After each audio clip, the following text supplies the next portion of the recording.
한국일보 일면 개혁 조급증에 구멍난 청와대 검증 시스템. 보제가 이렇습니다. 인사추천인 뒤늦게 도입, 인사민정수석실 검증 후 재검증. 노무현 박근혜 정부 때도 가동, 지난달부터 가동했어야 지적 많아. 문재인 대통령 안경환 낙마 관련 목표의식 앞서다 보니 반성. 자, 청와대 강경화 임명 강행, 야3당 협치 포기 강력 반발. 자, 문재인표 복지 민생정책 예산 내년에만 15조 원, 뭐 이런 얘기들이 있습니다. 한국일보 일면기사입니다. 6월 19일입니다. 이면입니다. 논문 돌려막기인가 상납인가 서울대 선후배 교수 사이 표절. 이건 뭐야? 부제가 이렇습니다. 제자 논문 표절이었또 표절 사직 국문과 박 교수 학부 선배인 불문과 원로 교수의 국문과 박 교수의 학부 선배가 불문과라고요? 아무튼 원로 교수의 논문 표절되고도 방치한 의혹. 218개 문장 중 177개 문장이 거의 일치. 이런 거는 표절이죠. 출처 없이 베껴. 서울대는 표절 여부 조사 중. 이런 건 표절이죠. 218개 중에 177개가 거의 같다는 거는 뭐 예를 들면 뭐 이런 거랍니다. 박 교수 논문은 완전 일치 예문이 있어요. 프랑스의 비교 문학은 구조주의적 연구가 유행했던 1960년대 이후로 자신의 문학사적 관점을 어떻게 수정하였는가. 완전히 똑같고요. 그 다음에 조금 비슷한 게, 즉 슈브렐에게 번역은 단순히 문학작품을 한 언어에서 다른 언어로 옮기는 작업만을 의미하지는 않는다. 다른 논문에는 의미하지 않는다. 지는이 지가 됐습니다. 이거는 양아치지. 만약에 서울대 그 교수 2명 사이의 문제인 건지 아니면 서울대 전반에 펴져 있는 문제인 건지는 모르겠는데 아마 좀 문제가 있을 겁니다. 이거는 중요한 거거든요. 교수로서의.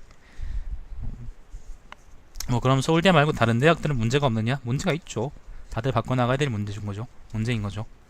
3면입니다. 한미 정상회담 코앞인데 문정인 합동군사훈련 축소 파열음. 문정인이 어디에 이거 미국에서 문정인 특보가 한 이야기죠, 그죠? 북한 핵미사일 활동 중단하면 미국 전략 자산과 군사훈련 축소, 사드 문제 해결 안 된다고 동맹 깨지면 그게 무슨 동맹이냐? 아까 조선일보 할 때도 얘기했지만은 충분히 할 수 있는 얘기라고 나는 생각하는데, 근데 외교상 그렇게 적절한 표현이었는가는 거는 난 동의하진 않습니다. 적절하지 않은 표현이라고 생각해요. 자, 한미 참여정부 때처럼 껄끄러지나 뭐 그런 얘기 있고,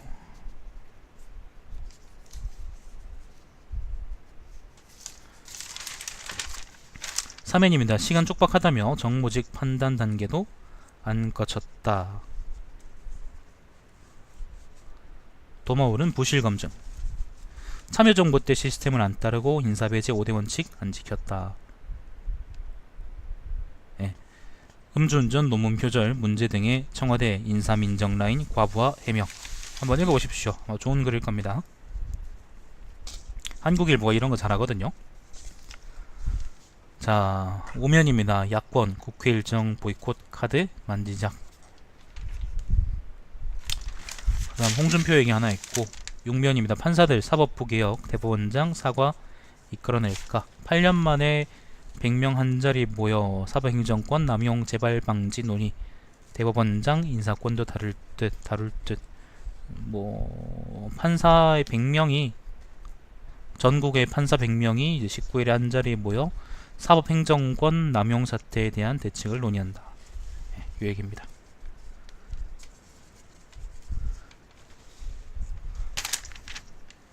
비서울대 비법관 여성 합류 눈앞에 대법원 다양성 더 커진다. 이런 얘기 있고. 자, 8면 전국 34곳에서 설치 추진 더 뜨거워진 케이블카 논란. 이거는 양양 케이블카 행정심판 승소 이후라는 기획기사입니다. 근데 이제 이게 왜 문제가 되지? 부제가 이렇습니다. 문화향유권 소홀 결정 기폭제 울주군 구례군 등 열풍 다시 확산. 지역경제 도움, 환경파괴 주범, 곳곳서 해묵은 갈등, 재현, 몸살. 케이블까지 지으면 많이 부서지나? 난 내가 이걸 잘 몰라가지고.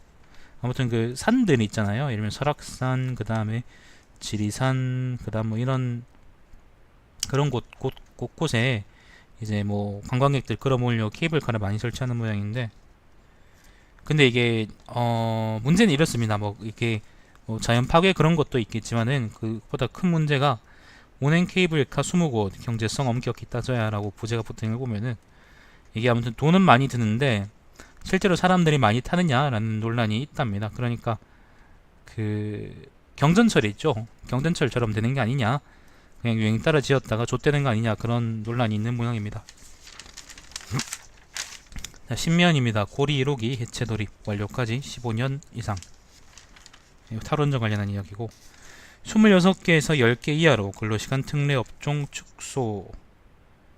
국정기획위에서 이제 법 개정에 대해서 잠정적으로 합의했다라고 하는데, 요거는 뭐냐면요, 이게 근로기준법에 있는 얘기지 싶은데, 이제 그 근로시간 특례 업종 이런 게 있습니다. 이제 우리가 뭐 현행 주 68시간이건 아니면 뭐 현행 52시간이든 간에 그 법정 근로시간을 초과해서 근로시킬 수 있는 업종들이 있어요. 특정 언론들이 있습니다.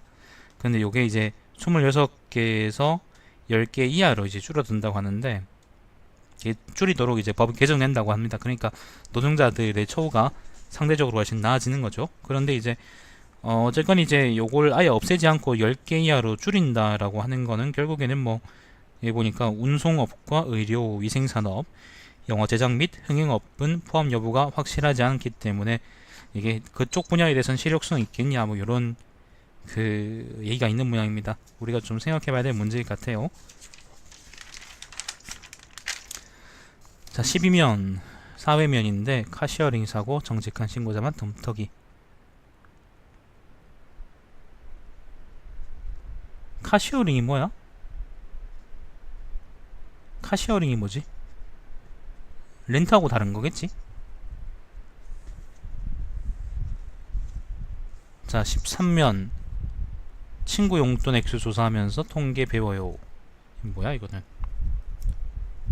12면에 이런 기사가 있습니다. 검찰 말 지원 교체 때 정유라도 적극 개입, 구속영장 청구, 재청구. 네, 이번 제대로 한다 본. 이번 이제 제대로 했나 봅니다.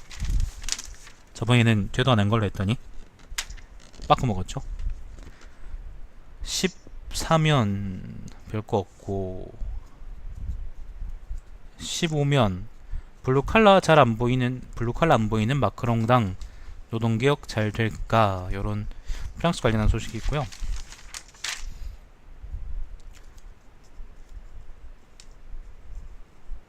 요런 얘기 있네요. 16년입니다. 일본 특파원이 쓴 글인데요. 동경 특파원인데, 일본 치매 노인 실종 막자 손톱에 QR 스티커라고 합니다. 좋은 정책이라고 생각해요. 굉장히 좋은 정책이네. 사람한테 좀 바코드 붙이는 건데 좀 뭔가 좀 찝찝하긴 한데, 그래도 실종되는 것보다 훨씬 낫기 때문에 괜찮은 것 같아요. 자, 17면 삼성 리더 부재 4개월 M&A 신규 투자 감감. 이재용이 먹히니까, 이재용이 잡혀 들어가니까 아무것도 못하고 있다라는 얘기고. 자, 문재인 정부 보험료 인하 압박 담합 지적에 납작 엎드림 보험업계라는 글도 있습니다. 자, 청년 실업률 상승폭 한국 OECD 최고다, 이런 기사도 있고요. 이런 이야기도 있네요. 18면에 이런 이야기 있습니다. 그 서울서 아파트 한 채 사려면은 월급 12년간 한 푼도 안 써야 라는 이야기가 있습니다. 2015년보다 기간이 2년 늘어났답니다. 2015년에 10년이었는데 지금은 12년인가 보지. 소득이 박근혜 정부 4년 동안 소득이 8.5% 늘었대요. 근데 그동안의 아파트 가격은 22% 치솟았답니다. 그 지난주에 위클리 재테크에서 우리가 성 대표님하고 아파트 가격이나 뭐 부동산 가격이 오르는 거는 경기하고 밀접하게 관련 있는 것이다, 그렇기 때문에 걱정하지 않아도 된다라고 얘기를 드렸었는데, 근데 사실은 이걸 보면은 이제 소득보다 부동산 가격이 이제 큰 폭으로 상승하는 걸 보면 지금 여기서도 두세 배쯤 되잖아, 그죠? 보면은 아마 그 경기가 반영된 걸지라도 좀 심하지 않나 하는 생각이 드네요. 네, 그때 위클리제트가 방송 때도 이제 그런 얘기 좀 했었었는데, 자, 그 말고는 뭐 특별한 얘기는 없는 것 같고요. 봅시다. 오피니언 뭐죠, 오피니언. 자, 오피니언 협치의 기술이라는 칼럼이 있어요. 김범수라는 논설위원이 쓴 글입니다.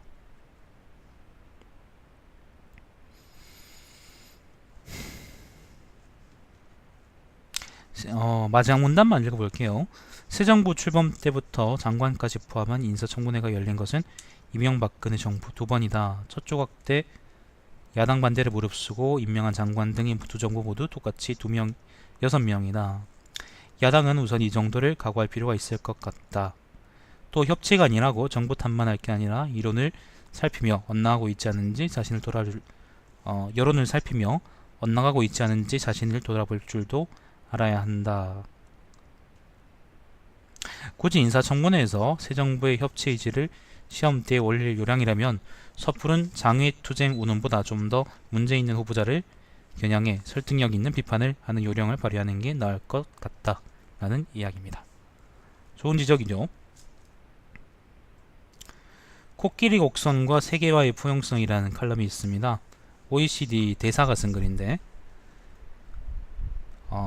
규칙에 기반한 다자주의 옹호해야 해외에서 조선사 구조조정, 예의주시, 시장 개입에 대한 선진국 경계심 커져. 이런 얘기입니다. 읽어보십시오. 아마 좋은 글일 겁니다. 헌재소장을 사석으로 쓴다 라는 칼럼이 있는데, 사석이라는 말이 무슨 말이지?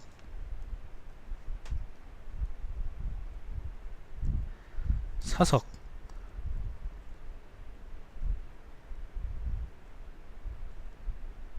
그러니까 이제 뭐예요? 버릴 카드라는 의미 같은데? 그러니까 안경환이 떨어졌고 그 다음에 그 대신 강경화가 된 걸 생각을 하면은 헌재소장도 혹시나 이제 버릴 카드가 아니냐 뭐 그런 이야기인 것 같습니다. 김정곤이라고 정치부장이 쓴 글입니다. 31면입니다. 블랙로폰과 법조계의 책임. 법전원 교수가 쓴 글입니다. 이화여대. 한번 읽어보십시오. 자, 사설입니다. 여야 강경화 외교장관 임명으로 극단 대립 치달아서야. 자, 전국 판사 대표들의 사법부 개혁 목소리 겸허히 받아들여라. 고리 1호기로 원전 해체 기술 다시 인류에 공헌하길. 그러니까 원전 해체 기술 다져 인류에 공헌하길이라는 글이 있습니다. 자, 한국일보는 오늘도 내용이 좋네요. 자, 이걸 신문 브리핑 끝나고 한 10분, 5분 정도 쉬다가 이제 오블리비언 조금 하다가 방송 종료하는 걸로 하겠습니다.